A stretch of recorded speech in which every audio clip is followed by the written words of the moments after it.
SDPN, the Steve Dangle Podcast, with your hosts, Steve Dangle, Adam Wilde, and Jesse Blake. Let's go! All right, so I got to start today's show with an apology. And if you caught the end of last episode, we were talking about a question that came through on Adam's History Corner about, what world empire from the past was most like the Toronto Maple Leafs. Everything going for it, and then just kind of failed. And so, I started the conversation off saying that, all empires are inherently evil. They take people's land and then they say it's ours now. And you're living under our rules. And one of the things that I brought up, I brought up an empire called the Ottoman Empire. And they are, they span from Egypt all the way up through Palestine to Syria, obviously the main part being in current day Turkey, but they also controlled a good part of the Balkans. And right up until, I think the 1700s, they were into close to Hungary, like they were right on the border. And, when I was talking about this, it's pretty impossible these days, and obviously since it's disillusion, to talk about it and not talk about what happened with the Armenian community in the Ottoman territory. And so I specifically did not say the word genocide. And I when I went back and listened to it, I'm like, you're an idiot. Like Adam, the show had been posted for all of 5 minutes before Adam was like, I don't like what I said. Yeah, I don't like what I said. I wish I could redo it. The important part here is I said with respect, because I was trying not to go dark. Anytime you bring up the word genocide, it's dark. I said with respect to what happened to the Armenian people, you fucking idiot. And I'm talking about myself. And the reason for that is I've always been a big believer that what happened in 1915 to 1918 was a genocide. The problem is for the Armenian people that they have struggled for 100 years to get that recognized around the world, especially with the current Turkish government, who has always denied it, like since 1922 when they were founded and the Sultanate was gone and all of that stuff. So I want to apologize to our Armenian listeners who did reach out, who are amazing about education and about links, and specifically to Chris, who was the first one to reach out to me in my direct messages. And it's funny, I told him, I said, I don't even know why I said it that way, because I've always been a proponent of this was a genocide. 1.5 million people forcibly removed from their homes, no food, no water, and then marched to nowhere. That's what happened. And that's a really bird's eye view. I definitely suggest if this is the first time you've heard about it, please look it up. And Chris also, he wanted me to mention something because I told him I was going to start the show with this. He said it's a small semantic thing, but ideally, could you mention that the genocide was also against Greeks and Assyrians as well? Assyrians are almost completely overlooked, even in the genocidal, even in people that have and governments that have recognized the genocide. He said, and while I'm not Assyrian, I naturally feel a strong sense of solidarity. So to anybody who is of Greek descent or Armenian descent or Assyrian descent, my apologies to you. I misspoke. It was completely wrong of me. And Chris was able to give me a charity that I'm going to donate to today. I'm going to donate $300 to this. If you have the opportunity, if you have some extra money, coaf.org and then /en. He says it's the best organization. Obviously, if you've been paying attention to world events, you know that Armenia was recently attacked on both sides, had to cede land to another country, in my view, illegally. And the plight kind of continues. And so if you could donate, I know that he would really appreciate that. Again, it's coaf.org. It's the Children of Armenia Fund. Any small donation would count. That would be great. Please do it on behalf of Chris or any Armenian that you know in your life. And I apologize. Sometimes when you're talking about history, even things that are hundreds of years old still resonate with people today because they haven't been solved, especially, with Middle Eastern politics being as complicated as they are. So my apologies. I did want to acknowledge that. And thank you to everybody who reached out and who was so understanding and said, hey, listen, genocide's a key word here. We've been fighting for that distinction for a long, long time. So that's all I had to say on it, but I just wanted to throw that out there. Can I apologize you and to the Armenian people in my family, because I consider half of my family now to be Armenian. Your girlfriend? So yeah, my girlfriend, she's full Armenian, and that I'm in their family now. So in that moment, I didn't speak up and be like, hey, Adam, Like, it's genocide. And I knew that, and I had a reluctance to. So I just want to say, like, to the people in my life that I'm sorry for that in the Armenian community. I knew that too, and I had the reluctance because it's the word genocide. But sometimes it's supposed to be a happy, fun podcast, although the last couple of weeks have been pretty dark. You don't want to say genocide on it's supposed to be a happy, fun podcast and a happy, fun question. But you have to in this case. You must. Right. Can I apologize for knowing nothing in general? Because you're like, I'm going to talk about the Ottoman Empire, and I'm like, cool, I'm useless right now. Well, I'm useless at this very moment. And that's part of the problem, right? A lot of that stuff, given all the things that happened 20 years later in World War II, we've almost forgotten World War I, and we've completely forgotten what happened. And why the Middle East is like the way it is today is largely what happened after the Ottoman Empire disintegrated. So I think a lot of the issues that we are faced with happened 100 years ago at the end of World War I, and we almost know nothing about them. We're not taught anything about them. So anyway, I knew better, and that's where I fucked up. And you say you don't know anything, you sat back and you're like, I'm useless here. But that's the point of the segment. Right. It's to educate people on these things. And that's why we bring up these topics that people don't know, because we're trying to educate the community. And we failed by not mentioning that it was a genocide in 1915. Yep. So my apologies. Let's get to the show. So I have to say, again, hard right turn. Yeah. Get used to that. I have to say that I watched hockey this weekend. It was great to see the Leafs win. We'll talk about that. There's a lot of stuff to chat about. But the thing that shocked me most is news that broke today. What broke today? Well, what do you know about the Islanders' new arena? It has loud people in it. It will have loud people in it. They're not in it yet. Yeah, it's not open yet. Well, we'll have loud people in it. I can't keep track. I've been DMing with them on Twitter. They're nice people. Yeah. But the Islanders' new arena has outraged Islanders fans today. What? And I want you to know that I want to ask you how likely you think this is to be able to pull off. Okay. What do we know about Islander fans? They will. They have not outlawed steel chair shots to the head, even though WWE has. There you go. Yeah. Okay. Yeah. What else do we know? They're cantankerous. They'll throw snakes at you. Mm-hmm. They're very loud. They are a Metallica concert, but don't need Metallica. What is it like to walk through a crowd of Islander fans into the arena? What goes on in the parking lot? As a Leafs fan? Or anybody who's not an Islanders fan. They will probably boo you and say things like, oh, we don't like you. We disapprove of your attire. They might say something along those lines. So here's Sorry for the profanity. Here's what was released today.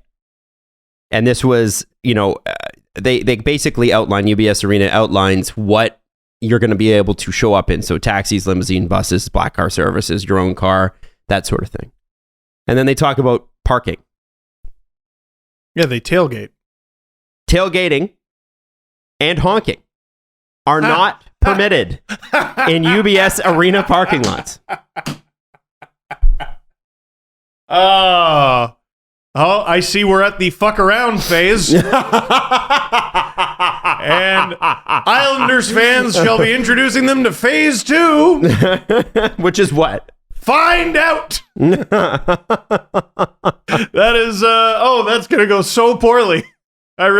Okay, cool. Yeah. I cannot wait to see how that plays out. I just thought that's like asking Bill's Mafia can you guys just be Bills, not Mafia, right? It's like, well, let's save some chairs and some tables. How about here's a Rey Mysterio mask and a bunch of soon-to-be-dead tables? Oh, that's... Bless you for starting the show with that. Thank you. I thought you might find that funny. I just don't think it's going to be possible, right? No. You can't tell them what to do.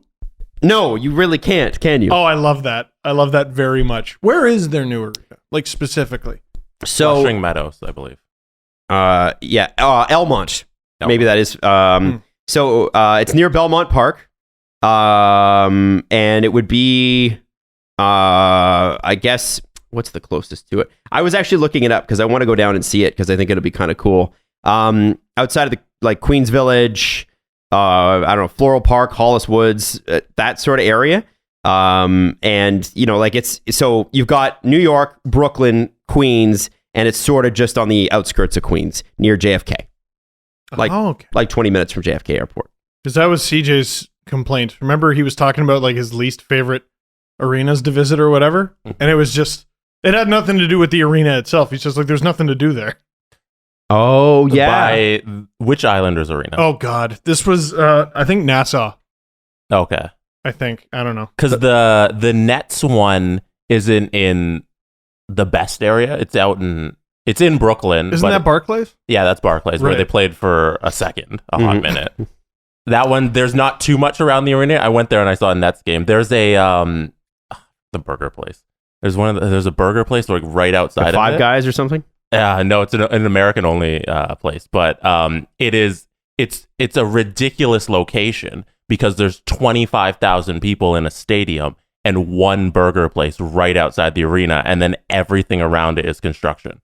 And there's just a lineup out the door like it's the one pizza place outside of high school. Literally, it's just a line that goes around the block. It's interesting.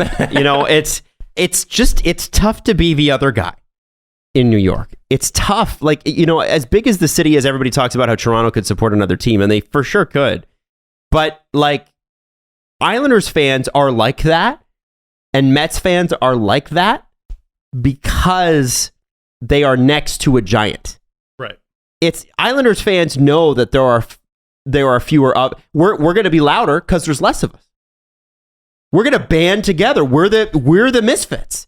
And that's what I love about them, is that they're so intense because they know if they're not that intense, like Rangers fans are like, well, if I don't show up, somebody else will. Exactly. Islander fans are like, if I don't show up, nobody else will. And it's growing, obviously, but the Islander fans and Mets fans are like, we're the forgotten. I don't know. I've probably flip-flopped on this over the years, but I don't think Toronto could do it based on that. They 100% could. I think it could. They could do it corporate style, but like they wouldn't be able to get the support of like the Mets or the Islanders. But I think like those teams in contract with the main teams that we call them, like they don't have the 10th of support that they do. Like, and I think that'd be the second team Toronto. You got to accept that, hey, you're the forgotten stepchild. We're the other guy. Yeah. Okay. Also, there's a Shake Shack right outside of Barclays. That's what it is. Shake Shack. Just absolutely packed. What is it with New York and Shake Shack? Everybody said, well, you go to New York, you go to Shake Shack. I went. It's good. Oh, it's really good. But like, is it? It's really good. You know what? I need people to stop telling me places are really good, because every time I go there, I'm like, this is fine. You know what I mean? Yeah. You go in expecting the best meal of your entire life. Well, best meal I've ever had in my entire life was in, I think it was Santa Maria, California. The best meal ever? Best meal I've ever had in my entire life, because of a man who was blind drunk at a San Francisco Giants game. So it was Giants in San Francisco versus Dodgers. Oh, that's a good game. It was a good game. That's a good game. So people are yelling at each other. They're giving abuse to Dodgers fans. And there's me and my wife, and they see the blue, and they're about to give it to us. And they see we're wearing Blue Jays stuff. And this was like this was our honeymoon in 2014. So this is like pre even the Jays being relevant. And they sort of go, are you lost? And this one guy, he was blackout drunk, and he wanted to know the story. He just comes up to us with the bravery of it all. And I didn't know what to say to him, because he's like, so where are you going after this? So I just told him, I'm like, we're going to go to Monterey, do all the Monterey things. And then we have one day in Santa Maria just on our way to LA. We don't know what to do there. He goes, oh, no, you got to go to Shaw's. Shaw's is the best meal you ever had in your entire life. Best steak you ever had in your entire life. So my wife and I, we arrive, we have a nap, we wake up, and we're like, what do we do? And I go, well, there's Shaw's. And we went, best meal I've ever had in my entire life. So he was right. He was right. And I think what I told did you this. have at Shaw's? It was a ribeye. And then the He had next. the chicken fingers. Because you keep saying best meal, but you're not telling us what the meal is. Yeah. Is it chicken fingers and fries? Sorry. It was the ribeye. And A then pop and a wheel? the next morning, we still had like half of it left. So we cut it up and went to McDonald's and got $1 side salads and continued to have the best meal of our entire life. Incredible. On top cool. of Incredible. Yeah, so good. And I told this story on like a stream or something, like a couple years ago, and I was like, man, I wonder if Shaw's is still open. I'd love to go back there. and I was informed that it burned to the ground. Oh no! So Shaw's is no longer a place. Wow. They had a fire. Oh, that's a bummer. Yeah, so that's maybe not how I should have ended that Well, maybe story. maybe they'll reopen. Maybe they'll reopen. Maybe they will. I hope they do, so I can go back and have best meal of my time. Yeah, I love when your stories end with the And then it burned to the ground. American baseball games are so much fun to go to because people just talk to each other. Mm-hmm. We don't do that in Toronto. Toronto is too Protestant for that. we're like our trip to Fenway. our trip to Fenway was amazing. Unbelievable. Yo, Boston fans, knowing we were Leaf fans, knowing there was a playoff game that night between the two teams. And they were like, how do we show you around Boston? We'll have a good time. Oh, and yeah. remember we were standing outside on the Green, was it the Green Monster Bar or the one on the other side? No, we went to the one by Pesky's Pole. Bingo. Because we did a full lap around and we didn't go up the Green Monster. We went to the other, the And we right just field post. talked to a bunch of people. Yeah. And they were great. Oh yeah, we're going to the Bruins game tonight. Rask sucks. We're like, why does Rask suck? We wish we still had We're like- him. No, he's garbage. Yeah. Shuts He's it out that trash. night. Like, We hate him here. it was, Toronto is very, very, very, still to this day, we're better, but we never used to do festivals or things downtown or whatever. That's only really happened in the last 30 years.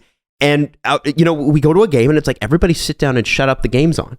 Whereas you go anywhere else in the world, then they're like chanting and clapping and whatever. And we're like, no, shh, don't interrupt. I can't hear the puck. Like, and in baseball, there isn't really the way they built the stadium in Toronto, and I know they're gonna change it here eventually. But there's not really any socially convenient areas to connect with people. Like when I went to Miami, the Marlins Stadium, which is in the middle of nowhere, is built a lot like Skydome. It looks exactly like it, except there's places where you can hang out. Can go. This is the old one. No, the new one. Oh, the with the new big one. goofy thing in the outfield. If that's still there. Isn't there a club or maybe I think of the Dolphins Stadium? Isn't there a club in the back? You know what? There could be. It's been a long time since I went, but they had that big goofy fountain or whatever. Mm-hmm. And what I loved about the Marlins thing and what I loved about going to see a Tampa Bay Bucks game, going to see a Lightning game with the Tiki Bar, there's always a place where strangers can meet. So you could meet a person who's sitting front row and you could be the person sitting last row. Everybody's in there together. And right by the pirate ship in Tampa Bay, that's where you can kind of mill about. We don't have that at the AC or not at Scotiabank Arena, really. They're trying. You know where they have it at Scotiabank, which is so elitist? Underground, when you're sitting on when you're at the when you're on like the ice level seats, Yes. you go back into during intermissions, and there's a whole mingle area, but it's just for the people who have the $2,000 seat. Yes, and you check your $2,000 code at the coat check for $25 to $30. Every time I've ever been in that area, I'm like, oh, well, I don't know any of you. Yeah. It's a stadium it's 19,000 for hockey or whatever, and it's like 1,000 people get this little mingle area. I think though, if they were to do Scotiabank Arena again, they would have done it much differently. It wasn't supposed to be a hockey arena; like it was supposed to be a basketball only. Yeah. I'm sure that one day they'll do some I know Scotiabank has come in and spent a pile of money to make it more social. So what they've done, there's like a bar on have you seen the second floor, the 200 level bar that's outside of the arena? No. So you can't see anything, but if you're walking the concourse, there's like a spot where it was sort of used, like where the big glass pole is on the outside. Okay. They've brought the floor out and they've actually made a restaurant there and you can shoot didn't I run into you at a game? Yeah, and we were shooting. I was playing it was like an arcade. VR goalie. Yes. And I smashed my face into a pole because they gotta put like a barrier around you so you don't go flying. But I got too close to the barrier and I can't see where I'm going. So I made a save and hit my face right into a metal pole. So the thing is, in Toronto, what I loved about Fenway, and Fenway's 100 years old or more. There's places where you can meet people and socialize. Yeah. In Toronto, we don't have that. And for our sports culture, it's coming along. It's better. Yeah. I mean, you look at TFC. I think TFC changed a lot more things than people recognize here. Oh, because, hey, guys, can you sit down? Well, here, tell you what. How about here's a road flare? Yeah. And I won't I'm throwing it on the field now. Yeah. Yeah. TFC changed a lot here and BMO got people Field's excited. Also a gorgeous stadium. It's amazing. The way they did it. Yeah. Yeah. It's too cold. because it's so close to the lake, but it's still a gorgeous place to watch. You just need to man up and freeze. Yeah, be shorts guy. Show up and be shorts guy. Going back to the Islanders thing for just a second. I think that's, the honking for the Islanders. I don't know why you get rid of that. I guess that there are probably bylaws and it's probably a neighborhood nearby that would be disturbed by that. But that is the kind of stuff that brings people to the game as the experience. I go to the Steelers pre-pandemic every year. And one of the things I love watching is the Gateway Clipper cross the, is it the Monongahela River or whatever it is? And there's 5,000 people on this thing and you can hear them chanting from across the river. And it just and then all of a sudden they all kind of pile off and you see the boats pulling up and setting up their tents and getting ready. And it's an all day thing. It becomes like a religion. And I understand football is once a week, but man, the Islanders, they are one of the only teams out there that actually has an outdoor culture for hockey. And we're going to get rid of that? No way. They're not going to let that happen. I mean, hey, we're going to come in here and we're going to take away everything that sets you apart and makes you special. And it's going to be the same. That's where you expect the same result. Everyone's going to be happy. Everyone's going to love this. All right, have fun. And Islanders fans, like I said, this is the fuck around phase. And I cannot wait for whenever phase 2 is. Did you guys see Jack Eichel get out of the stretch limo in Vegas? Yes, I did. Incredible. You no, I haven't seen this video. It's great. Yeah. No offense, Buffalo, but I haven't seen that in Buffalo. So they do. I haven't seen that in Toronto. I haven't seen that anywhere. It's the only kind of treatment you could get in Vegas. I think that they did this. They started this when the original team arrived, and then they've just done it for everybody who's like notable, a big acquisition. I think they did it for Pietrangelo last year. And he gets out of the car, and immediately somebody's like, "Here's a hat." Yeah. So put on the hat, and then they're shiny hat, and they're banging the drums, and like the whole arena staff is there, like clapping him into his hotel. And I just thought, man, like as much as Vegas's front office is cold as ice to players, cold as ice. Boy, do they make an entrance. It has to be. This is the pressure of being Vegas, right? Oh, Jesse's found it. The pressure of being Vegas. It wasn't a limo. You guys there's an SUV. Exaggerating. It's like an SUV, but it's like a big car Lincoln. and cheerleaders and like Hold on, let me put the it on mascot screen. and people banging stuff. And okay, maybe it wasn't a limo. Sorry, it was just another in Toronto would be like vehicle. Shh, he's getting off the plane. He probably had a long flight. Yeah, leave him alone. Yeah. Like out of the way, he's a hero, like Spider-Man or whatever. See, like it just seems like it's fun, right? But like when we talk about Vegas feeling the pressure to be Vegas, I don't think they feel this pressure. I think it's just kind of how they are. Yeah, it's what sets them apart. And I love this because as a fan watching this, Look at that. all I could think was, man, if I was Jack Eichel, how much fun would that be after the just terrible summer I just had? It couldn't have been fun. But now, you know what? I'm on a team that wants to win now and can. They're still saying 3 to 5 months for him, though. Yeah, no. But he can also get a surgery. It's 3 to 5 months till he can play, but it's a lot sooner than that to be pain-free. You know what I mean? Or be in less pain. Yeah. So that'll be really good for him. And, you know, I think you maybe once you're in that state of mind, you kind of go, I'm Jack Eichel. And you kind of remember that you're Jack Eichel and you make $10 million. And you know what? Life's not so bad. You get your groove back. Yeah. I like that. I like it a lot. Before we move on too far, and since we're talking about the other markets thing and how other cities are reacting to teams and that sort of stuff, can I update the LA conversation we had from yesterday? Because we had a whole conversation on our Discord about how the LA community reacts to Kings players. Remember we talked about that. Yes. So the context is like, can you be a Kings player and grocery shop? Yeah. So because LA's full of stars. So our LA members of our Discord, they let us know what happens with Kings players around LA. So this is from Basic Potatoes. They said, SoCal hockey fan, the Kings and Ducks players are not sports celebrities at all when you are competing with 2 NFL, 2 MLB, 2 NBA, and 2 MLS franchises, all of which are somewhat successful to championship caliber teams.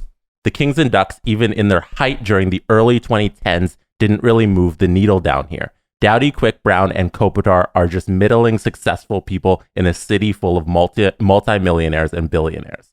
And then Aguin92 followed up and says, that's a funny thing. I once went to a Galaxy game back in 2011. Someone gave us free tickets, I believe. Didn't really know what was going on. It may have been a championship game or something. We were so bored out of our mind watching that we left halfway through.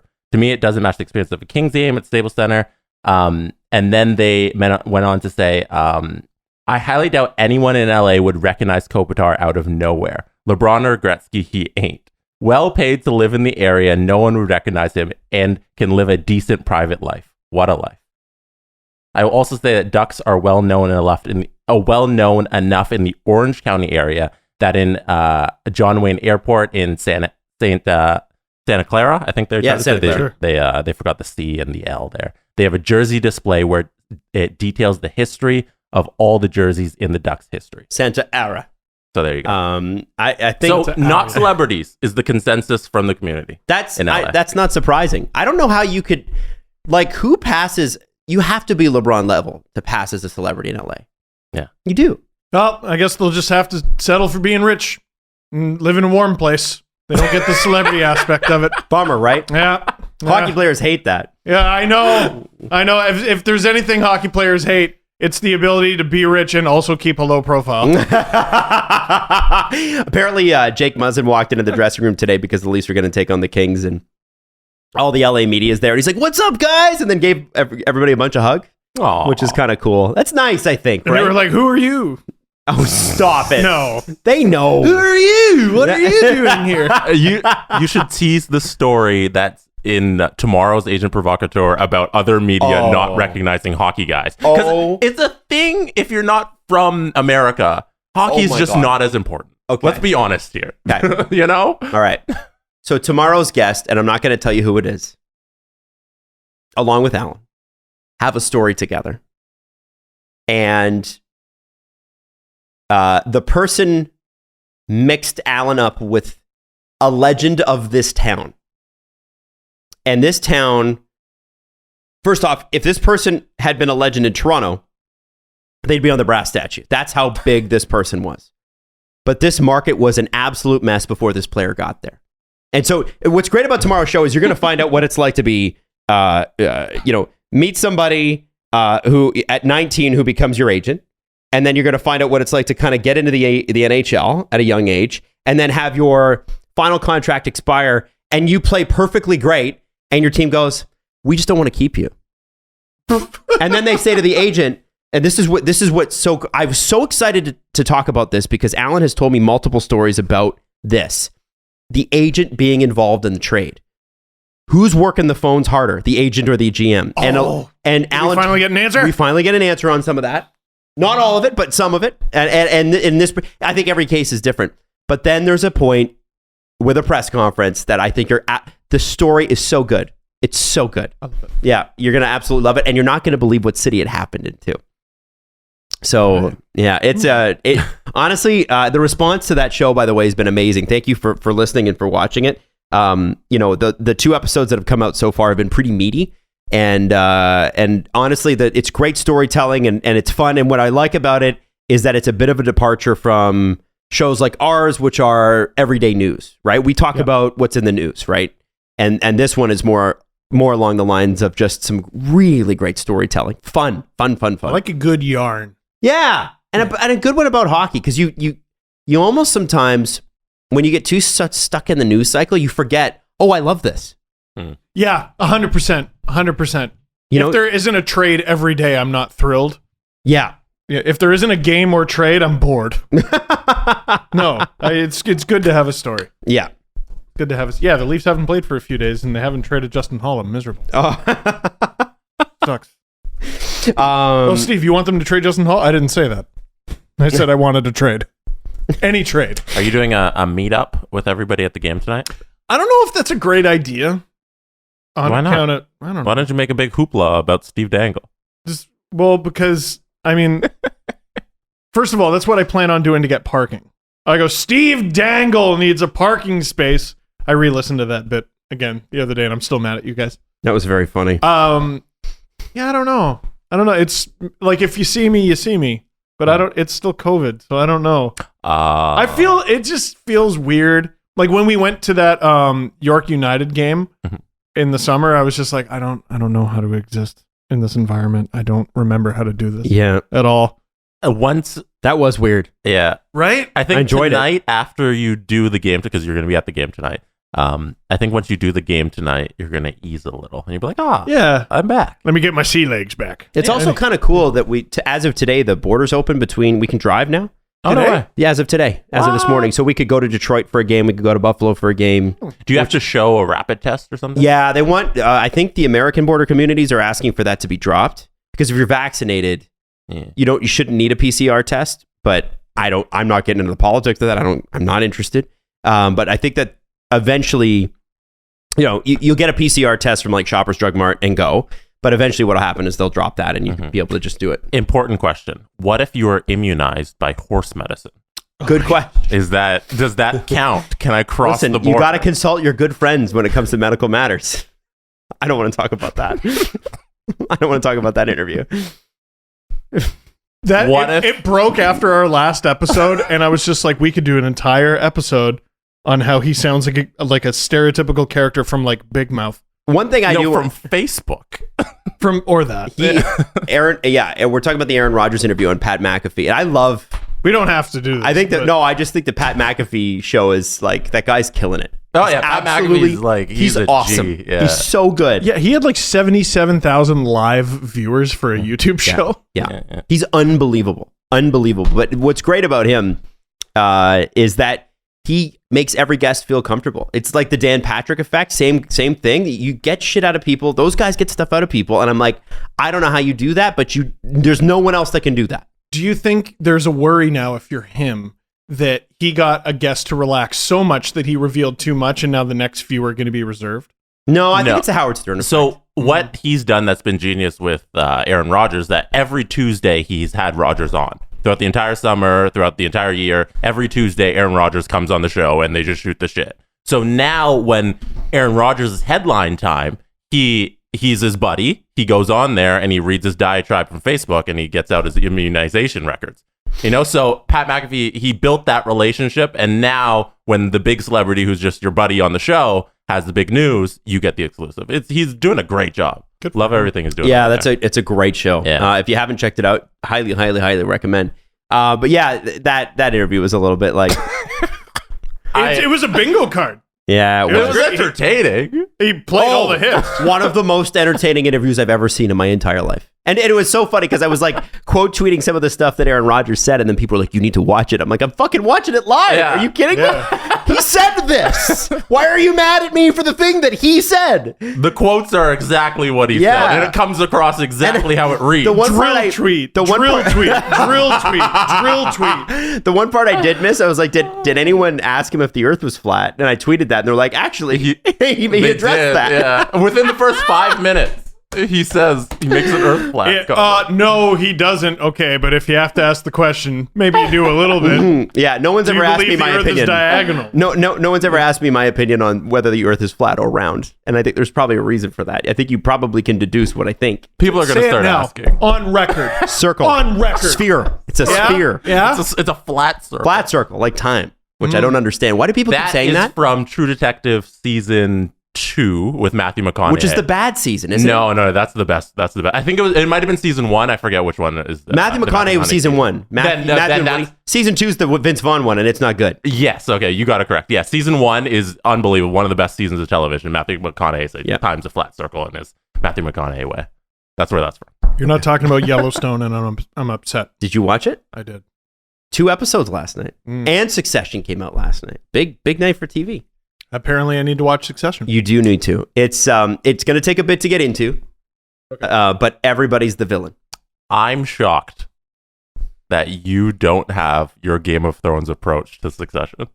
Oh yeah, I'm right. Shocked that just you're willing. Shut it because people like it. I'm shocked you're willing to watch it, and you didn't sit here and say, everybody's been saying these things about Succession. To be clear, I'm humoring you.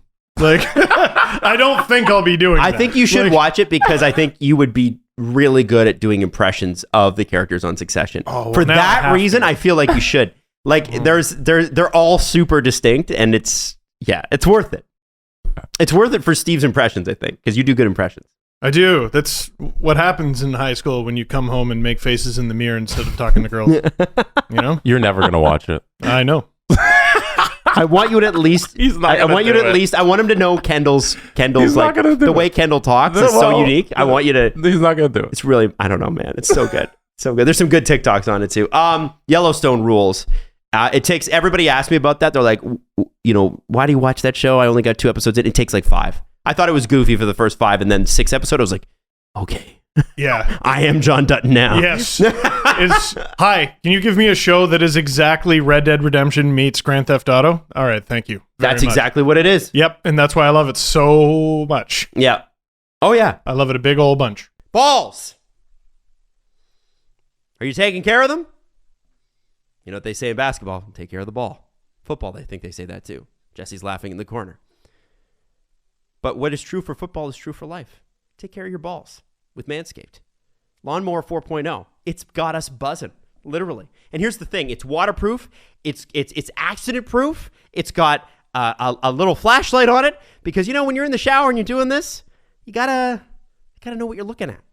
Helps prevent the accidents. You know what I'm saying? And the thing is, what's so great about the package that you can get, and again, we've got a little special offer at the end of this ad, is you get the lawnmower, the weed whacker ear and nose trimmer, and of course, 2 free gifts with the package. And the thing is, you might not think that you need the nose and ear trimmer. Well, you may not need it yet. But as a man in his 30s, who's got a lot of hair, I'll tell you, it surprises you where you find it later on in life. And this is where the deal part comes in that I promised you. Get 20% off and free shipping. Use the promo code DANGLE at manscaped.com. That's 20% off, free shipping, manscaped.com. Use the promo code DANGLE. Do not take care of your balls. Okay? It's important that you get them clean. It's important that you use the right tools for the job. Manscaped are those tools. Go to manscaped.com. Use that promo code DANGLE. You know why. It's fall, which means football season is in full swing. And for many of us, there's no better way to enjoy the games than by having some skin, like what I'm showing off here in the game. Which is why BetMGM remains the exclusive betting partner of The Athletic. As a fan of The Athletic, you can bet $10 and win $150 plus a free 3-month subscription or extension of your subscription with The Athletic when you bet with MGM using our promo code. Just sign up at BetMGM.com and use the promo code TheAthleticPod at checkout and take advantage of this special offer from the King of Sportsbooks. That's bet $10, win $150 plus a 3-month subscription or extension of subscription with The Athletic. BetMGM.com. Use the promo code TheAthleticPod at checkout. It's a new customer offer. BetMGM.com for terms and conditions. 21 years of age or older to wager. Arizona, Colorado, Washington, D.C., Indiana, Iowa, Michigan, New Jersey, Nevada, Pennsylvania, Tennessee, Virginia, and West Virginia only. Excludes Michigan disassociated persons. Please gamble responsibly. Gambling problem? Call 1-800-NEXT-STEP in Arizona, 1-800-522-4700 in Colorado, Washington, D.C., Nevada, Wyoming, and Virginia, 1-800-270-7117 for confidential help in Michigan, 1-800-GAMBLER in Maryland, New Jersey, Pennsylvania, and West Virginia, 1-800-BETS-OFF in Iowa. Call or text the Tennessee Red Line 800-889-9789 in Tennessee or call 1-800-9-WITH-IT in Indiana. So the Leafs played Boston on Saturday, and it was the first time that Sheldon Keefe had ever coached against the Bruins as the Leafs head coach. Undefeated! Woo! And the Leafs looked really good. Woo! I thought they did. What was the stat in the last 4 or 5 games? The Big Four have 36 points combined. They have the Leafs' last 12 goals, I think. And Mitch Marner leads them in points. Incredible. I mean, there it is, everyone. That's what, honestly, I feel like I understand why people get on them when they're not playing well, because I think we all can recognize there's the pro-Marner faction and the anti-Marner faction. Of right? course. But I think we all can recognize that the Leafs go as their stars go. Mm-hmm. So the reason people get on the Stars is because if you don't fucking score, we don't have anybody. Yeah. Like, you need to. You understand? Like, it just feels that it's that unique sort of thing about the Leafs, the way they're constructed is it's not coming from line. It might come from line 4 because Jason Spezza plays on that line. Yes. But you're not going to win a lot of games, with line 3 out there with the stunning combo of Simmons, Kasha-Kampf or whatever it is. Who's had a nice little streak too. Yeah, He's but gotten so unlucky with finishing in the net. Simmons, Spezza, Richie. Richie. Yeah. Who I and Engvall like, sometimes. I like the combo. I do. And Ang Vegas. So they took, what was interesting is they took Kasha off the power play because they want to give Pierre Engvall an extended look on the power play early in the season. And I wanted to ask the question. I saw that quote come up that Sheldon Keefe came out and said it. Why? The power play was ass. And also Kasha had a really good, not Kasha, Engvall had a really good end to the preseason. So maybe they're giving him an honest shot. They're evaluating. They're evaluating guys right now. There are guys playing for the right to stay on this team, like with a roster spot and also just not getting traded. Well, can you trade? Oh, Jesus, Jesse, what happened? Are you okay? Are we still working? Does it work? We're all good. We're all Oh, shit. He knocked over the whole soundboard. Yeah. Oh, okay. All right. Everything, you good? Does the show still work? Yeah. Show's still going. All right. He got some good equipment. I that's so funny. If you see Jesse's butt walking across the screen too, you know why. This is the thing. Did you knock that camera over? It's like oh, okay. When everybody's rolling, the lines don't look so bad. Steve, I need you to focus on please. I got it together. Sorry. He doesn't. When everybody's rolling, the lines don't look so bad. Obviously. When the guys who should score are. And it's like, we don't need them all going like this at once. It's nice. But if we could have 2 of 4 at all times, that'd be great. There aren't too many nights where the bottom 6 have looked bad to me. No. It's just when they're good or bad, but the stars aren't going, it doesn't matter. You know what I mean? Like, what I noticed about the Bruins game is the fourth line was good, and so were the Leafs. Like, if they don't go, the team doesn't go. It's as simple as that. Now, does it support the frustrated faction of Leaf fans, though, that they're doing well now?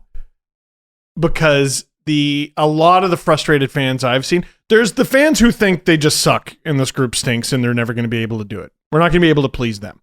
But there's the people who, with this group, they say, and this is probably the Dubas camp, this is probably exactly what people who work within the team say, it's all in their head. Mitch Marner gets exactly one cookie. And he's ridden it for 5 straight games. And that goal that he scored, remember we talked about it? You guys were like, he wasn't even great afterwards. But we were talking about the time you get that one goal, all of a sudden things change. And they're having the most fun. And it just so happened that Tavares got one, and Matthews got one, and Willie's in there. And I'm looking at their numbers improve as people said they inevitably would. And I'm still being the grumpy stickler going, yeah, but they're doing things that help their numbers improve. They're shooting from places that are, dangerous. And like they're getting to the front of the net. Getting behind defenses, getting to the front of the net. Marner is playing with a hunger, like this genuine hunger. Tavares knows how to turn into a ghost and just make defenders forget he exists. He's scoring. Yes. Matthews, is maybe the most understandable, him just, trying to figure out life post-surgery, and he looks fine now. Yep. And it took him a little bit. I think the new D pairs are helping a little bit. I think one thing that we can do is we can stop giving credence to stories that criticize John Tavares for anything. Like I don't know, and I've been on this forever, but I don't know why he seems to take so much criticism. He's always come here and always been John Tavares. There have been times where he's looked a little slower, but foot speed was always an issue for John Tavares if you'd been paying attention. The guys right now, his face-off percentage is 60%. He's 12 points. He's leading the team in goals and assists. He's never going to play a style of game that if he doesn't score, you're going to be like, he had a great game. You know what I mean? Just visually. But it's not the beautiful game with John Tavares. No, you pay money to watch Austin Matthews and Mitch Marner. Yes. But I always say, if you want to learn hockey, watch John Tavares. He's a good guy to watch. You have to watch him a little harder. Okay. That shift where he scored one of his goals, I don't remember which one. It was the one where he came out of the box. Yep. Mm-hmm. So I think that would have been the third period. I was just like, thank you, John. Textbook. Thank you. Bless you, John. But it wasn't just textbook. That was the best. It was the toughest I've seen him in a Leaf uniform. Like, fuck yeah, John. God damn it. Do that every night. Mm-hmm. And please do that in the playoffs. Like, and I'm sorry. We do have to go back to it. I'm sorry. Leafs get that John. Like, that looks like playoff John. That John shows up and doesn't get injured in the Montreal series. It's curtains. It's curtains. Yep. You wouldn't have a chance. That's a square on the bingo card. I don't care. I don't care. That should be the middle square. Eventually, we got to move past it. I know, but it's game 12. What's the border? Oof. What's the line? 41. I would have said when the season started, but I guess you got to give fans a little bit more time than that. So I don't know, December 1st. Then after December 1st, I don't want to hear about losing to Montreal and what if. All right, we got 3 weeks. Everyone buckle up. 3 weeks of this shit from me. Nothing but the Leafs would have beat the Habs if John Tavares was healthy. Nothing but. No, but he looks as good as we've ever seen him, and that was a legitimate worry heading into this season. Is how's he going to bounce back from this injury? And then he starts slow, and the team starts slow, and I mean, this fan base is built out of, smog and anxiety, basically. Yeah. And we weren't sure. Matthews is coming off a wrist surgery. How's he going to be? Tavares is coming off of, severe concussion. How's he going to be? And then Mitch is playing unsure. Willie can't carry the whole damn team. Mm-hmm. So everyone was worried. And now there's no reason to worry. Until everybody's worrying. Until Jack Campbell gets injured because they signed a goalie they maybe shouldn't have. Well, so that was going to be my next thing. Are we concerned about Petr Mrazek signing a 3-year contract and playing exactly 5 periods before mid-December? Oh, Adam, I'm always concerned. Perhaps that's not the right question. Am I? We're having that conversation too early. I don't think we're having that conversation too early. No. Okay, you're right. But I think it's the conversation we should have second. Because the conversation we should have second is, was that a bad contract? The conversation we should have first is, what the fuck do they do? Yeah. Literally, what do they do? Excited for Joseph Woll? No, I'm not. Excited for him. Hope he doesn't play. I'm excited for him. Yeah, that's what I mean. Excited for him. He seems like a great guy. He's the personality-wise, he's the second coming of James Reimer, Jack Campbell. He's a lovely boy. Mm-hmm. He is a lovely boy. But he has had a brutal time developing after a promising NCAA career because hockey has been all over the goddamn place. Last year, Joseph Woll should have probably been the starter for the Newfoundland Growlers and killed it. Yeah. He should have been great. Doing what Keith Petruzzelli's doing down there. He's arguably the best goalie in the ECHL right now. And great. Yep. And he should have been the starter down there, get in lots of reps, fill in for the Marlies where needed, and hopefully improve over time. That he hasn't been able to do that, and throwing him into an NHL game, I think would I'm assuming he's just bad. up, right? Sorry? He's just up, and he's going to sit on the bench, and if he's in. Jack can't play every game. Touch? I Touchdown? kind of think, no, I don't know how waivers works in this scenario because once you clear waivers, I don't think it's for like a month. You're okay. Yeah, you don't have to clear for another 30 days. I think part of the reason Woll is up, unless there's an injury that I don't know about, is they're worried about losing Hutch. Because I don't know if you've noticed, but there's some teams with some really shitty goalies. Yeah. Losing Michael Hutchison would be catastrophic for this team. Yeah, we've gone from, man, I don't really like this guy very much, to holy shit, life without him could be a disaster. Can you drag Curtis McElhinney out of retirement? Honestly, they might have to do something like that, where they sign a previously retired guy, because I don't think Woll is it at the moment. Kallgren is a guess, just guess. And then you start getting into, okay, do we give Petruzzelli an NHL deal? And if that's your answer, I don't think it's a particularly good one either, because there's another wild card. You don't have any solid answers right after Jack Campbell. On the subject of Jack Campbell, I got into this conversation last night with Chris Johnson and Julian McKenzie from the Chris Johnson Show. We're talking about Olympic goaltenders. Canada's prospects don't look great. We got Marc-Andre Fleury, who's struggling. Yep. Hopefully he gets it together, although they did get their win. Carey Price, who hasn't played yet, who's returning to the team. And Darcy Kemper, who's injured and not playing great. Okay. So it's already not super good, but you know who does look good for? Team USA. Connor Hellebuck, obviously the starter. There's like 4 or 5 goalies they could choose from. But how long before we start talking about Jack Campbell in that conversation? Let me run this by you. Also, just before we move on to that, you didn't mention Jordan Binnington, who's probably going to be the starter for Team Canada. For Team Canada, yeah. Well, maybe we can fake punch our way to the top. Well, fighting's not allowed in the Olympics, but almost fighting is. Yeah. So he's fine. Him and Marchand on the same team. I can cheer for that. Jack Campbell. You know what? Rats are good. Yeah.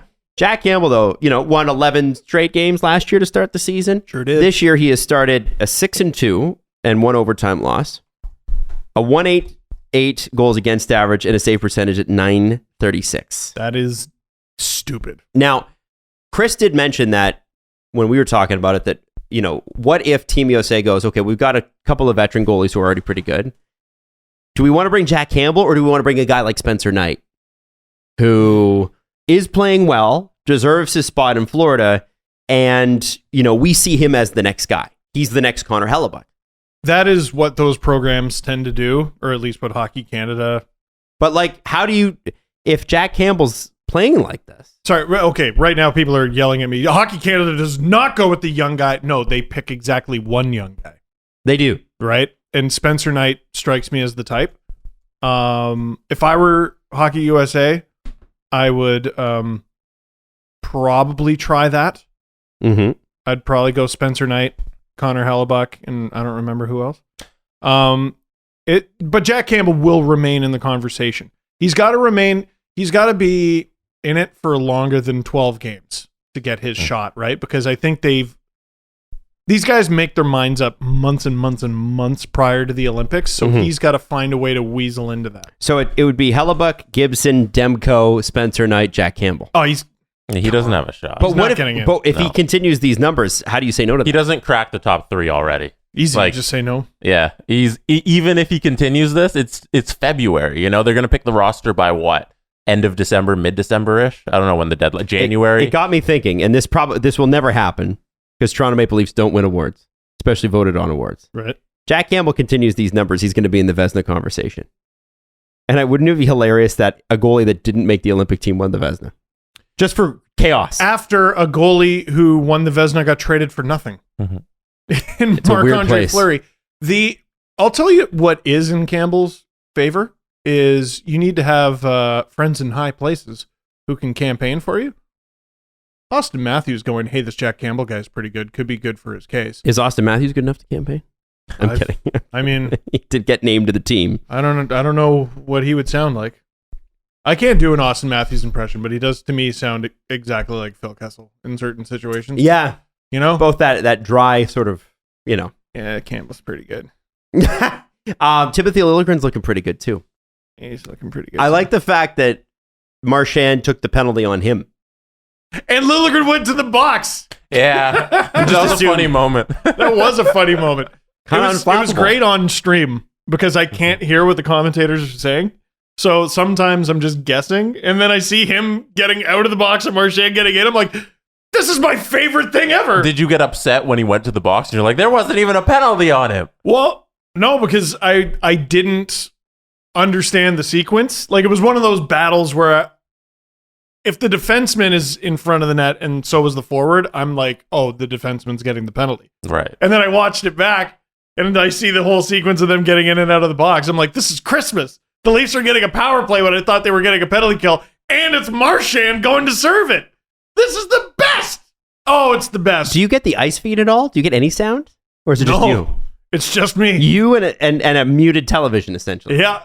Wow. It makes it better. When you're watching, you can hear the commentary and Steve. Yes. Yes. So yeah, but it makes it's better just from it's a truly unique experience, I think, for the viewer. Because I don't know, you never hear Craig Simpson go, I don't know what happened there. I don't know. I have to see it again. That's true. It helps to be there too, I think. Like if you're there, it's probably a little bit different. Lastly, I don't know if you saw this, but the Flames booed the absolute Flames fans. Before we move on from the game, what did you guys think of the Tavares Marner off the net goal? Is the right call, wrong call? It's the right call. What I was upset about, during the stream, I'm like, I cannot wait to hear Jack Edwards' reaction to this and hear him go ballistic. Mm-hmm. And he actually had a very level-headed reaction, and it was the best reaction. The ref skates to center ice and goes, the puck entered the net legally, we have a good goal. And Edwards basically goes, that's it then. That's the blanket statement, is that the puck entered the net legally. Right. And what I said was, take 20 you just reviewed that for 5 minutes. Take an additional 20 seconds to explain the rule.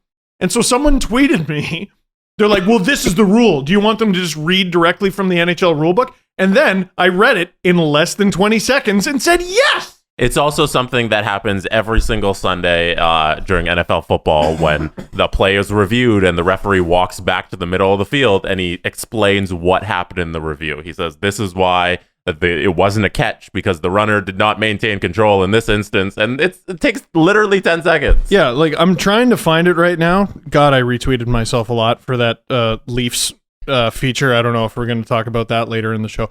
But based on the rule, like, you know how critical I am of the NHL. I can't find it. How critical I am of the NHL. The rule book is a beautiful thing. They wrote a clear, succinct rule. Because I watched that play and I'm like, I don't know. I have no idea. And then I see Marner doesn't even have the puck when the net is knocked off. So he hadn't even taken the shot yet. And I'm like, yeah, this probably isn't going to count based on my assumption of what the rule is. But then you read the rule and it's, if the defending player knocks the net off and there's an imminent scoring chance and the puck crosses the line, it's a goal. And I was like, gosh, Jesse's brought it up right now. So here, I tell you what, I'm going to time you. I'm going to time you. Okay. All right. This is rule 63.7. Let me put it on screen. No, see, this is the old rule. This is where people were getting screwed up. Yeah. That's 63.6. They made a new rule that was 63.7. Oh, no. Okay, so you had the David Alter tweet? Yeah. Click the David Alter tweet. There's another guy who's verified who has... Underneath it? Yes. 63.7. There, here, I'm going to time you. Do you want me to read the whole thing and then the updated one? Yeah. Yeah. No. Read the updated one. This Alex's tweet. Yes. This is from Alex Bloomfield. Okay, ready, set, The go. language has been updated in the latest NHL rulebook. This season's rule 63.7 has an attacking player must have an imminent scoring chance opportunity in place of puck must have been shot or the player in the act of shooting. Fun stuff. 15.93 seconds. The only criticism is you said imminent instead of imminent. But imminent. What did I say? You said like cinnamon or something. Imminent. But imminent is the word. A minus. Imminent is a word. No, you said like imminent. Yeah, imminent. Imminent. Imminent. Imminent. Imminent. Imminent. Imminent. There you go. In a minute. In a minute. Oh. Imminent. No. In a minute kind of means the same thing. I'm saying it right. Okay. Fair enough. Well, anyway, less than 20 seconds. And like, okay, I'm bringing a friend to the game. I paid to... Producer Drew. Yeah, well, and I had people tweet like, well, the broadcast should explain the rule. Okay, that's great. What about the 19,000 people who paid money to be there? Literally, you know what you don't want is you're paying fans sitting there going, what the fuck? So I paid $200 to sit there confused? Explain the rule, you amateurs. Jesus Christ. Are you running a sports league or what? well, they don't want to be held accountable. Held accountable? Because what if they're wrong? Like if the NBA refs have to write like a report after the game, right? NHL refs don't have to do that because they don't want to hold anybody to anything because they don't want to be accountable. How about this? Okay, so if that happens in Boston, it's still a goal because of the rule. What happens if that happens in Boston? And then you're watching it on the screen, you see the net's knocked off, Marner hasn't shot the puck yet, and you have a building of 18,000 Bostonians going, what the fuck? no paying customer should ever not know what's going on. You know what I mean? You just spent 5 minutes wasting our time. Well, not wasting our time because you ended up getting the call right. It would have been a waste of time if you got it wrong. But you spent 5 minutes trying to get this call right. You did. You did. You definitively did. You wrote a succinct rule and you followed it and you got the call right. Hooray, good for you. Good on the NHL. And then you just point to center right and go back and drop the puck? Fucking explain it! Take 20 seconds to be like, Bergeron knocked Tavares into the net. It was the defending player who knocked the net off, and there was an imminent scoring chance. The puck crossed the line. Therefore, we have a good goal. How hard was that? Imminent. Now I'm never going to be able to say the word again. You're very fired up about this. Well, because I'm tired of them fucking up extraordinarily simple things. Like I get like what I just said. Like, are you amateurs or what? Like, are you running a professional sports league or what? Like, there are things there are like philosophical things where we talk about this should be a penalty or that shouldn't be a penalty or guys, okay, at the beginning of every season, you have a rule book. There it is. Here's the rule. Here's why that went in. But if I'm in the building, well, I got to rely on Twitter, someone tweeting out the rule when the ref could have just taken, it's not even an additional 20 seconds. It's an additional 10 on top of the shitty explanation you gave. Take 10 more seconds and do a good job instead of doing a poor one. And I got to assume like 70% of hockey fans who casually watch the Leafs aren't going to Twitter to check that. They're probably just accepting whatever happened. No, you know? You know what happens is in most houses, like if I was watching that game with my dad, I'd be like, do you know, he would look at me and go, does that count? And I'd go, yeah, sure, I guess so. Hi, Julian. How you doing, man? I knew this was coming. Julian McKenzie joining us. And Steve didn't even play. I thought you would like completely get thrown off. You didn't Can't interrupt my rants. What is happening? You just kept going. Get on camera. Is he on camera? I was looking for the bathroom. It's in there. Well, I don't know. Would we hear him? Julian and Chris are can't use it recording during the show. in the studio later. Julian's going to join us for the press conference. It's just the best part about that is Steve's like, no, this rant will continue. No, I am talking about our shitty refs. We're having a great conversation. I'm going to clean up your area here, Julian. We're going to do the press conference in just a second. Steve, Okay. you're absolutely right, and I agree. I know. So here's the thing. Privacy is the new big frontier on the internet. We all sort of know that. We all sort of are aware of the fact that more information than we'd like about ourselves is floating around out there. So how do you kind of temper that? How do you fix that? How do you manage that with your search history? Well, ExpressVPN actually will work for you. If you're one of those people that goes in incognito and thinks that they're hiding anything, you're not. You're not. The only thing you're hiding is from the person in your house that shares your computer, but everybody else can see it and they can sell it. And that's why ExpressVPN can help you out. Your internet service provider can still see every single website you've ever visited. When you're at home, never go without ExpressVPN. Now, here's how it works. It doesn't matter who your internet service provider is. ISPs in the U.S. can legally sell your information to ad companies. ExpressVPN is an ad that reroutes your internet connection through their secure servers so your ISP can't see the sites you visit. ExpressVPN also keeps your information secure by encrypting 100% of the data with the most powerful encryption available. Most of the time, you don't even realize ExpressVPN is on. It runs seamlessly in the background, and it's easy to use, and all you have to do is tap one button. Boom, you're protected. ExpressVPN is available on all your devices, phones, computers, even your smart TV, so there's no excuse for not using it. And here's the best part. You can protect your online activity today with the VPN rated #1 by CNET. Visit your exclusive link, expressvpn.com/SDP, and you can get an extra 3 months for free on a 1-year package. That's expressvpn.com/SDP. expressvpn.com/SDP to learn more and get your 3 months free. Sleep is important in your life, in your world. You need sleep. And you know what's interesting is sleep does a whole bunch of things for you, like enhancing your mood and helping you organize your thoughts and helping things that seem very anxiety-inducing before you go to bed seem not so bad when you wake up in the morning. That's after a good sleep, though. And Helix wants to help you with that because here's the thing. You need a mattress that fits the way you sleep. Now, you take this quiz, and let me pull this up here because I've got the notes in front of me. Takes like, I don't know, 2 minutes. I got mine. It's king size, beautiful. And it gave me the opportunity to kind of show how I sleep and how my partner sleeps. And it asks you what side you sleep on. Do you sleep on your face? I actually am one of those people that sleep on my face. I got a lot of back problems because of it. Helix helped with that, and obviously with my overall sleep. It helps me organize myself and get myself together and make sure that my long days, which start at 4 a.m. and usually don't end until like 10 p.m., 11 p.m., kind of helps me get through them and make sure I've got enough energy for them and have enough energy to match Steve Dangle. It's a lot more than you think. I'm not going to lie. So here's the deal, and it's an actual deal, by the way.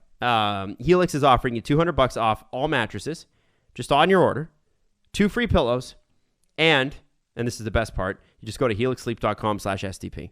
So get $200 off your mattress, 2 free pillows, helixsleep.com/SDP. Make sure you take that quiz. It is so worth it. Get the sleep you deserve.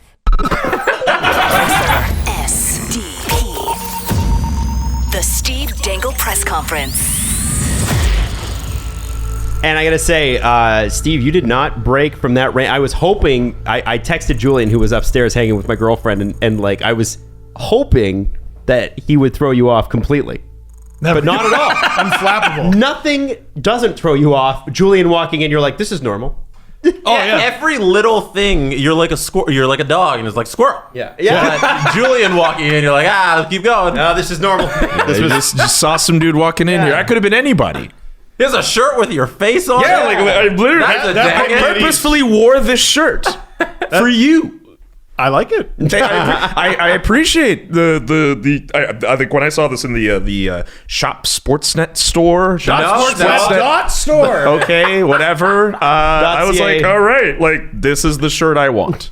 That's wonderful. It worked out. So First time I've seen it on another person. yes, So that's wonderful. that's awesome. Does it? If you have an SN Now subscription, do you get a shirt? No, I don't think so. No, okay, just checking. Just because you pay for one thing doesn't mean you don't have to pay for another thing. Hey, sometimes when you pay for SN now, you don't even Also, get it. the second reason why I came is because I brought this. Oh, hell yeah. Can you autograph? absolutely. Please autograph my copy Who should I make it out to?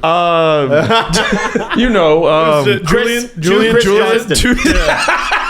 Am I signing it right now? Yeah, do it. Okay, now you finally get to see on camera, if you're watching, how slow Steve is. Well, let's take 20 minutes. So Julian, you're in town with some stuff that you're doing with The Athletic, right? Pretty much, just to be real here, I'm meeting basically all the Toronto constituents for the first time, like ever, because I'd been at The Athletic full time since March, and the only people I had really met were Arpin Basu and Marc-Antoine Godin, the 2 Montreal-based colleagues. And actually, funny enough, over the weekend at the Canadiens Vegas game, I met Jesse Granger, who covers the team from Vegas. But I'm meeting. I met up with James Myrtle for the first time in person, like ever. I had him on a podcast that I had like a few years ago, but this is the first time I got to meet him like in person. But I'm going to be meeting I've met Pierre LeBrun before, but I'm going to meet him. I'm going to meet like Craig Custance and basically all the big wigs. Katie Strang's also supposed to be around too. We're supposed to have a little, It's an office party. Oh, yeah. You guys are having a little big office party. Oh, yeah, for sure. Thank you.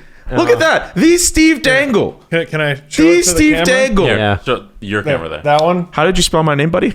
No, Correctly? Julian? Yes. You are the man. No. Thank you. Nice shirt. I come to think of it, we work with The Athletic on a few things on the network here, and I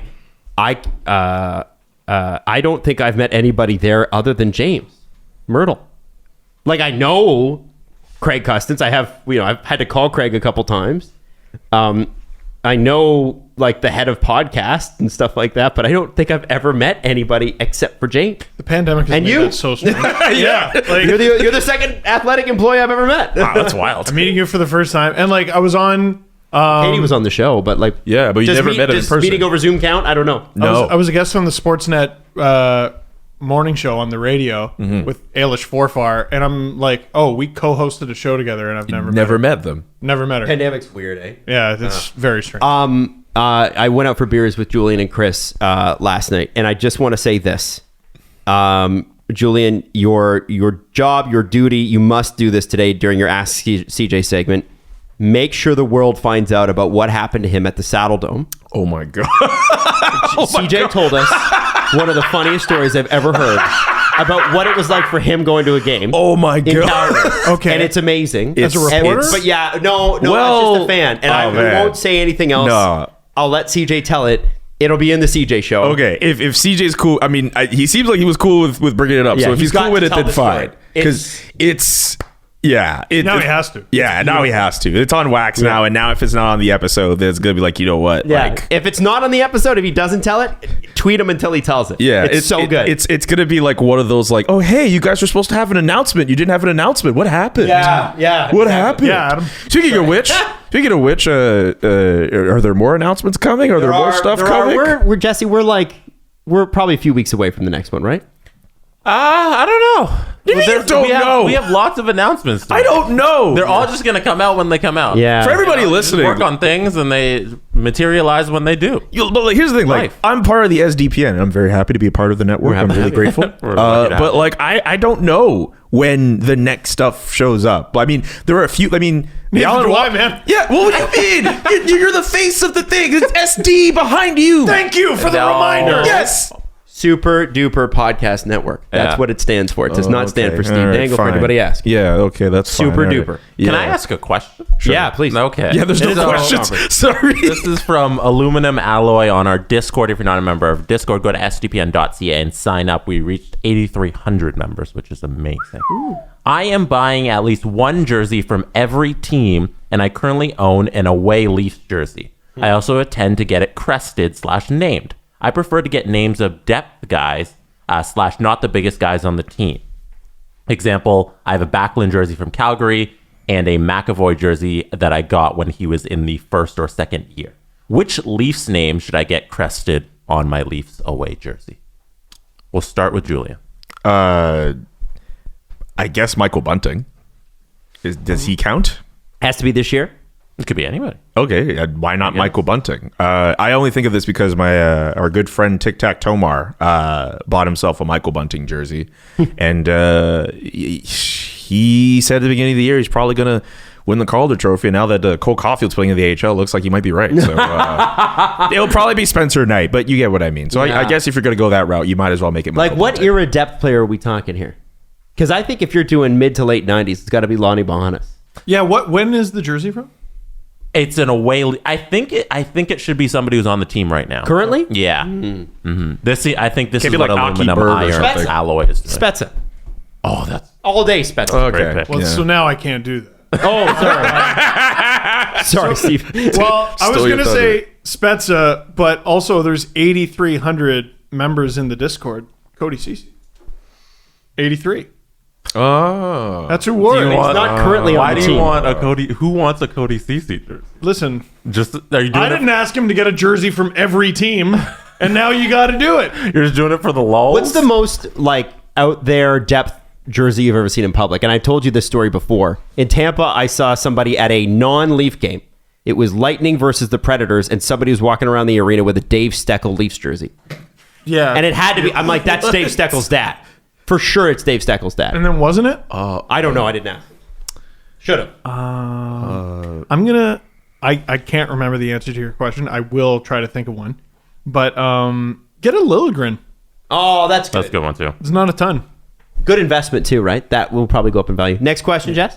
Do you guys want to play a little trivia? Yeah. Oh. So since 2010, this is from Shiro. Since 2020, 13 players drafted in the top 3 have been traded.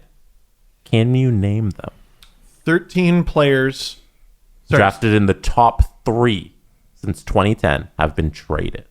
Can you name them? So what are we gonna do? 13 just players. collectively. Collectively. Okay, so one of them is Pierre-Luc Dubois. One of them Patrick Laine. Patrick Laine. is Jesperi Kotkaniemi. Yep. E. Wow, he was a top 3 pick. Kotkaniemi is not on the list. Oh, because he was 5, wasn't he? 5th overall? I don't know what. No, he he's wasn't. third. He was third. He was third. In fact, yeah, he's third. Shiro. You got your question right. That year, because that year is yeah. Rasmus Dahlin, Andrei Svechnikov, then Jesperi Kotkaniemi. All right, I guess there's 14. So there's 14. So we still have 3. Okay, All right, good. so you have 3. Top 3.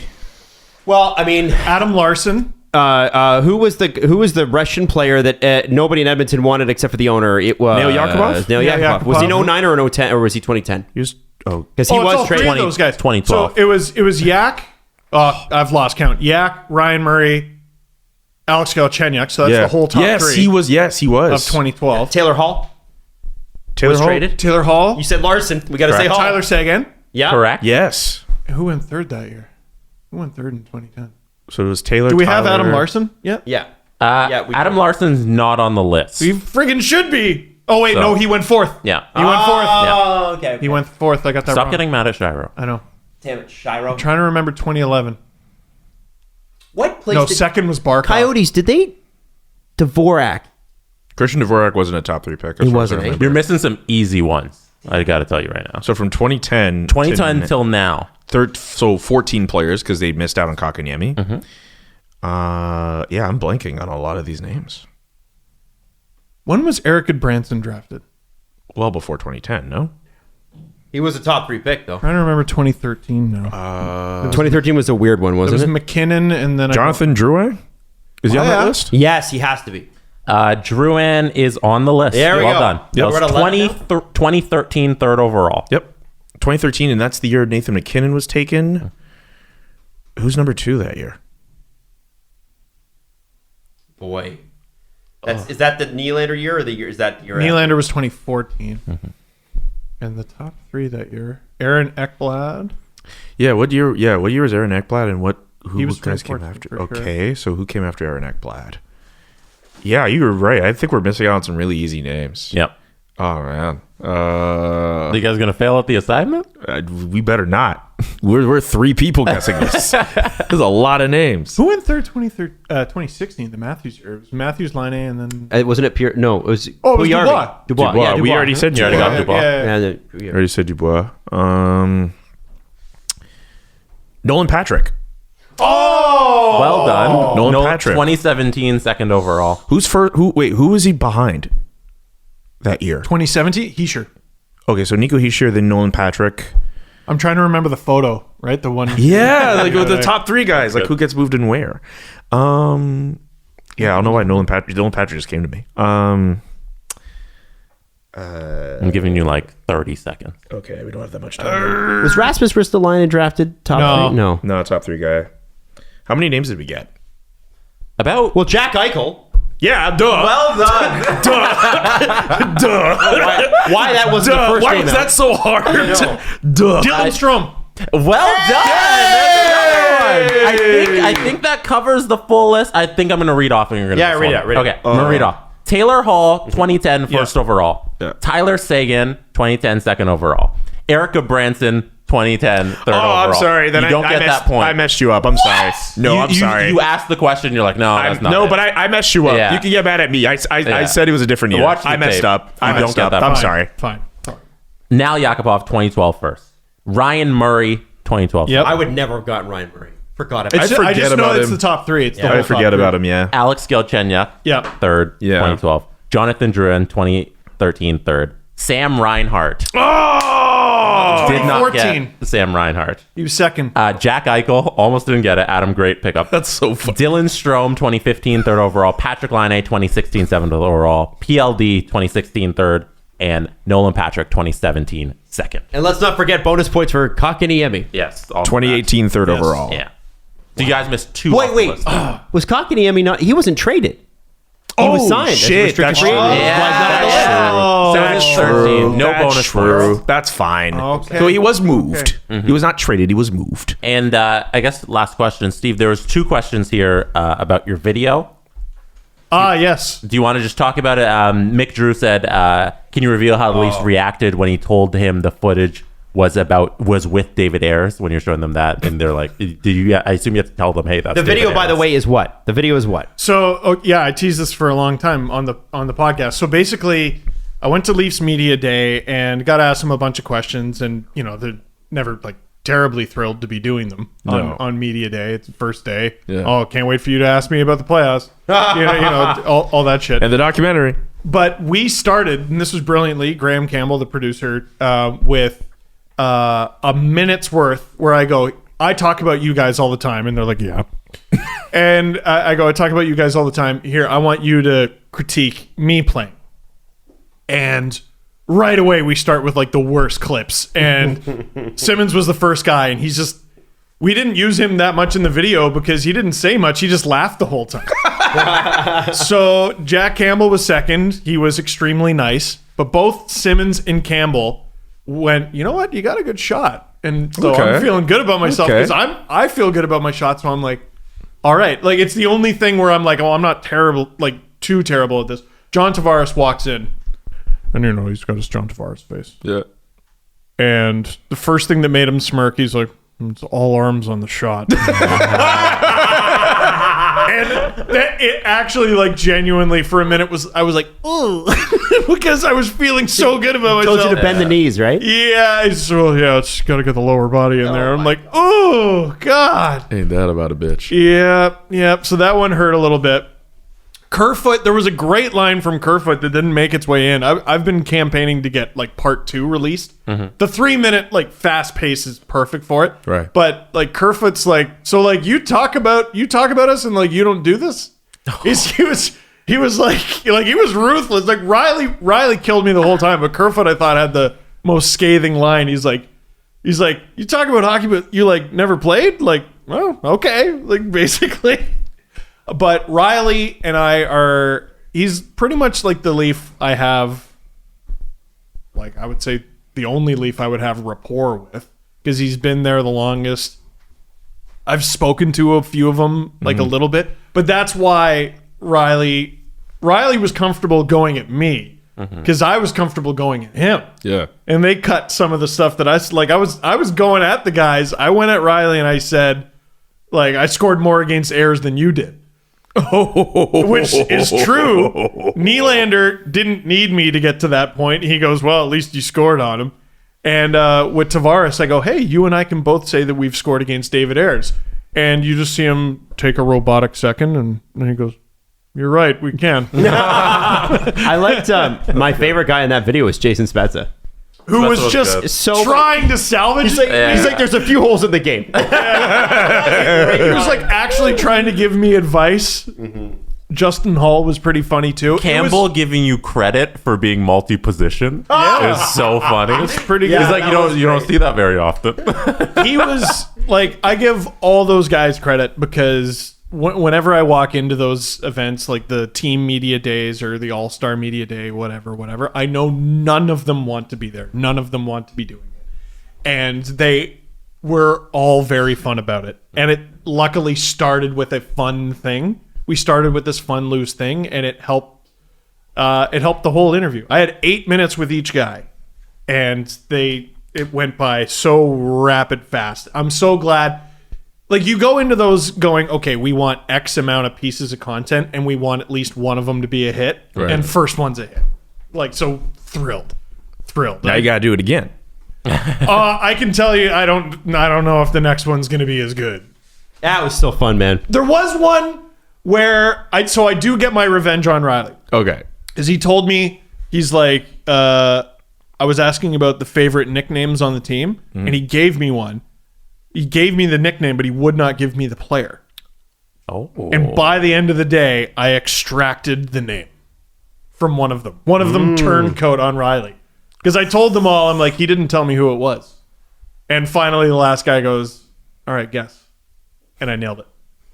Boom. Are we allowed to know, or is that in the video, or just? You got to watch the video. I guess when I it gotta comes watch out. it. I guess okay. I don't know. Should I tell you the name? No. No, not the player name, the nickname. No. Okay. That's the whole point of the video. All right. It's called the 80-20. You told us the whole story except for the one piece that completes the story. That's why That's a Adam's tease. in radio, ladies and gentlemen. He knows So, what he's talking about. so Thanks, CJ Dad. and Julian are up next recording in here, which is their first time in the same room recording the show together. What are you guys talking about? We're gonna look at the Mike Babcock story, which that'll get pretty interesting. We're gonna talk about it's Ask CJ Day, So everyone threw in some questions on Discord, on Twitter as well. We'll get to them. Connor McDavid scored some goal over Heard the about weekend. that. Oh my I God. think I kind of saw that going around. So we'll get to that. Yeah. Well, and then when other stuff comes up, the cool thing about the CJ show is like we'll have like set ideas of what we want to talk about, but sometimes you just never know where it ends up. But it's a beautiful thing. I can promise you this: it will not be 30 minutes. Fair enough. So that's it for us this week. Well, this week. What am I saying? We got 2 more episodes to go. So we will see you Wednesday. In the meantime, Steve, do you have any big videos coming out this week? Anything we should know about? They're all big videos, Adam. Okay. So that's a no. Anyway, we'll see you. And we love you. And we'll see you Wednesday. CJ and Julian up next. Agent Provocateur tomorrow. Don't forget to check that out. Peace. The Steve Dangle Podcast. Follow the guys on Twitter at Steve_Dangle, at Adam WYLDE, and at Jesse Blake. Connection complete.